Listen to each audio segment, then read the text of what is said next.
A day in my life, have a 23-year-old mom. Napakasama na naman nga ng panahon dito sa amin. Kaya naisipan ko na maglaba kahit hindi pa naulan.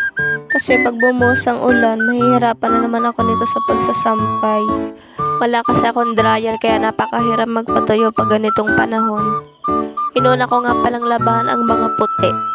Minamadali ko na nga palang aking mga anlawin at mamaya ibabagsak ng ulan. Panay nga pala ang tingin ko sa may langit at medyo nabagsak na rin ang mga ulan. Napakadami ko na nga palang labahin at naipon na ang mga ito. Buti nga meron na akong washing at hindi na ako nahihirapan sa aking paglalaba. Sa paglalaba nga ng mga puti ay medyo matagal ako maglaba.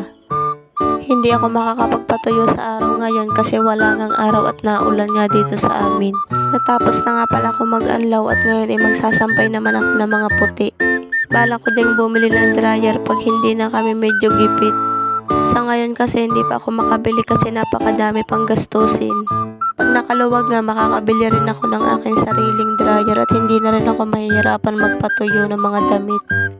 At ito nga malapit na ako matapos magsampay ng mga puti. Tulong nga pala kami ng asawa ko maglaba dyan. Sabi ko sa kanya mamaya na niya ako tulungan doon sa mga dikulay. Mas gusto ko kasi na ako naglalaba ng mga puti kasi gusto ko yung maputi ang pagkakalaba sa mga ito. Medyo masama pa nga uli ang lasa ko dito kaya pasensya na kayo sa pag-voice over ko.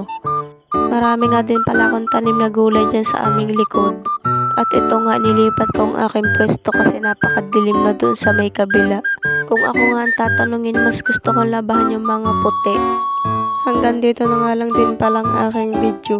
At hanggang sa muli. God bless.